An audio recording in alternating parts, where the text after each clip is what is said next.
अस्सलामु अलैकुम वरहमतुल्लाहि वबरकातुहू। प्यारे दोस्तों, मैं हूं मोहम्मद शोएब और आप देख रहे हैं हमारा यूट्यूब चैनल दीनी बातें। दोस्तों, आज मैं आपकी खिदमत में कुछ सवाल लेकर हाजिर आया हूं। आइए अब सवालों के जवाब जानते हैं।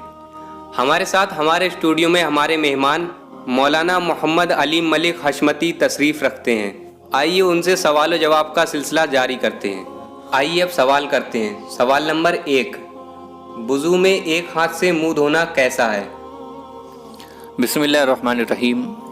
पहले मैं वेलकम करूंगा इस्लामिक यूट्यूब चैनल दीनी बातें, उसका नाचीज़ को इस लायक समझा जो मुझे हाजिर किया, और मैं हाजिर आया हूँ सवाल जवाबात के इस किस्त में। सवाल किया गया कि वुज़ू में एक हाथ से चेहरा धोना कैसा है। तो दोस्तों, जवाब ये है कि वुज़ू में एक हाथ से चेहरा धोना मकरूह है, इसलिए कि मुंह धोना वुज़ू का एक अहम फ़र्ज़ है जो 4 फ़र्ज़ों में से एक है। अगर हम एक हाथ इस्तेमाल करते हैं तो एक हाथ से सही तरीके से मुंह नहीं धो पाते, जिसकी वजह से वुज़ू का फ़र्ज़ अदा नहीं होता और जिसकी वजह से वुज़ू भी नहीं होता है। तो लिहाजा वुज़ू में हमें चाहिए कि दोनों हाथ इस्तेमाल करें, एक हाथ क़तई इस्तेमाल ना करें, ताकि ऐसा ना हो कि फ़र्ज़ रह जाए और हम वुज़ू सही तरीके से ना कर पाएँ, जिसकी वजह से हमारी नमाज मुकम्मल यानी दुरुस्त ना हो पाए। सवाल नंबर 2, अगर किसी का इंतकाल हो जाए तो मैयत के पास कुरान शरीफ पढ़ना कैसा है? बिस्मिल्लाहिर्रहमानिर्रहीम।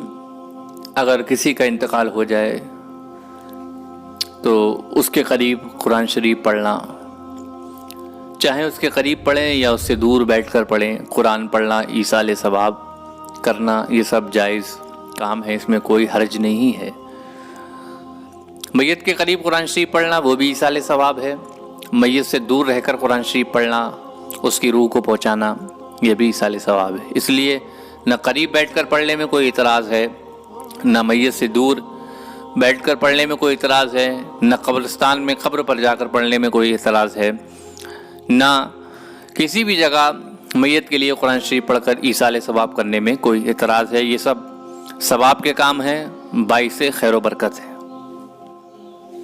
सवाल नंबर 3, अगर हम मस्जिद में जमात के इंतज़ार में बैठे हैं और नींद की झपकी आ जाए तो वुज़ू रहेगा या टूट जाएगा?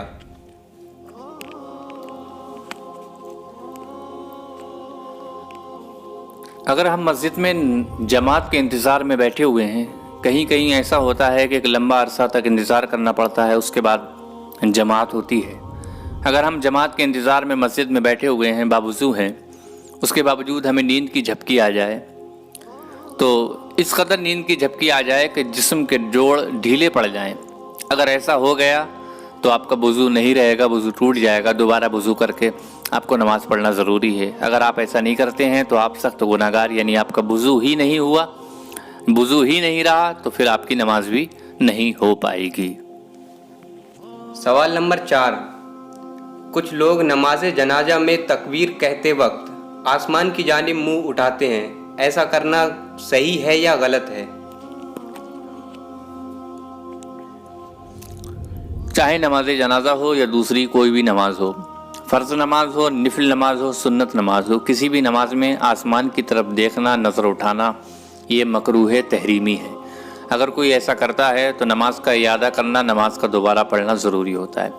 हदीस पाक में आया है, हुज़ूर अकरम सल्लल्लाहु अलैहि वसल्लम ने फरमाया कि जो नमाज में आसमान की जानिब देखते हैं उनकी आँखें उन्हें उचक ले जाएंगी, यानी उनको गुनाहों में मुब्तला कर देंगी, उनकी नेकियां बर्बाद कर सकती हैं। तो लिहाजा कोई भी नमाज हो, चाहे नमाज जनाजा हो या दूसरी दीगर नमाज हो, आसमान की तरफ देखना ये मकरूह तहरीमी है। इससे परहेज़ किया जाए, बचा जाए, आसमान की तरफ ना देखा जाए, वरना आपकी नमाज ख़राब हो जाएगी। सवाल नंबर 5, किसी शख्स से हमारी जाती रंजिश है, जाती दुश्मनी है, उसके पीछे नमाज पढ़ना कैसा है? यहाँ ज़ाती रंजिश का तो कोई मसला ही नहीं है। हाँ, उसके अकायद को ज़रूर देखा जाएगा। अगर शरीयत के ख़िलाफ़ है, इस वजह से रंजिश है, अगर उसका अक़ीदा ख़राब है, इस वजह से हमारी रंजिश है, तो ज़रूर हमारी उसके पीछे नमाज नहीं होगी। لیکن رہی ذاتی رنجش کی بات، وہ مسلمان ہے، سنی صحیح العقیدہ مسلمان ہے، تو پھر اس کے پیچھے نماز پڑھنے میں کوئی بھی حرج نہیں ہے۔ ہاں اگر اس کا عقیدہ خراب ہے، اس وجہ سے ہماری رنجش ہے، ہاں اگر اس کے ایمان میں خرابی ہے یا بدعقیدہ ہے یا حضور صلی اللہ علیہ وسلم کا گستاخ ہے، ایسے لوگوں سے ہماری رنجش ہے، تو ان کے پیچھے ویسے ہی نماز جائز نہیں ہے۔ رہی بات ذاتی رنجش کی، تو ذاتی رنجش پر کوئی اعتماد نہیں ہے، لہذا شریعت کو دیکھا جائے گا اور عقائد کو دیکھا جائے گا اور اس کے ایمان کو دیکھا جائے گا، انشاءاللہ اس کے پیچھے ہم نماز پڑھ سکتے ہیں اگر اس کا عقیدہ درست ہے۔ سوال نمبر 6، ایک شخص نے اپنی بیوی سے کہا کہ شام کو میں تمہیں طلاق دے دوں گا، اور شام ہونے سے پہلے وہ انتقال کر گیا، تو طلاق ہوگی یا نہیں؟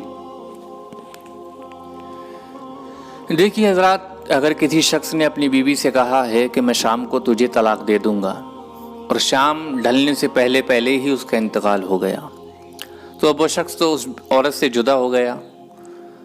رہی بات طلاق کی، تو طلاق تو نہیں ہوئی، اس لیے کہ وہ پہلے ہی انتقال کر گیا، لیکن اب مرنے کے بعد یہ سلسلہ منقطع ہو جاتا ہے، جو رشتہ ہے وہ منقطع ہو جاتا ہے، لہٰذا عورت عدت کرے، عدت کرنے کے بعد پھر جس سے چاہے نکاح کرے، یہ اس کے لیے درست ہے۔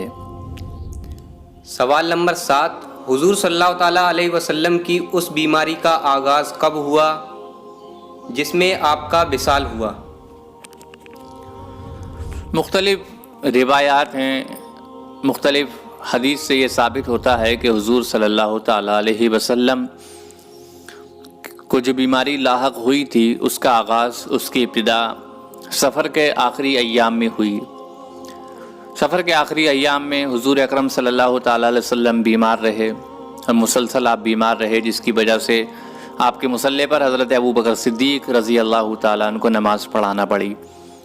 حضور صلی اللہ تعالیٰ علیہ وسلم حجرہ عائشہ سے دیکھتے ابوبکر صدیق مصلی پر کھڑے ہوتے، حضور سخت بیماری میں مبتلا تھے، تو حضور ابوبکر صدیق اور صحابہ کرام کی کثرت کو دیکھ کر میرے حضور مسکرایا کرتے تھے۔ روایت میں آتا ہے کہ 12 ربیع الاول شریف کو حضور اکرم صلی اللہ تعالیٰ علیہ وسلم کا اس دنیا سے وصال ہوا، اور وہ دن سب سے سخت دن تھا۔ صحابہ کرام فرماتے ہیں کہ ہم نے اس دن سے زیادہ سیاہ دن کبھی نہ دیکھا جس دن حضور اکرم صلی اللہ تعالیٰ علیہ وسلم کا وصال ہوا۔ فرماتے ہیں دھوپ تھی لیکن دھوپ میں چمک نہیں تھی، اندھیرا سا چھایا ہوا تھا جس دن حضور اکرم صلی اللہ تعالیٰ علیہ وسلم کا وصال ہوا۔ اور صحیح روایت سے بھی یہی ثابت ہوتا ہے کہ حضور صلی اللہ علیہ وسلم کا وصال 12 ربیع الاول شریف کو ہی ہوا۔ آپ کے ذہن میں اگر کسی طرح کے بھی کوئی بھی سوال ہے تو آپ سوال کر سکتے ہیں، کمنٹس میں سوال لکھ سکتے ہیں۔ آپ کے سوالوں کا جواب دینے کے لیے ہم حاضر ہیں۔ میرا نام محمد علی ملک حشمتی ہے، انشاءاللہ آپ کے ہر سوال کا جواب ہم دینے کے لیے تیار ہیں۔ کسی بھی طرح کا سوال اگر آپ کے ذہن میں ہو تو آپ ہم سے سوال کر سکتے ہیں۔ چلیے ملتے ہیں ایک اور نئی ویڈیو میں، جب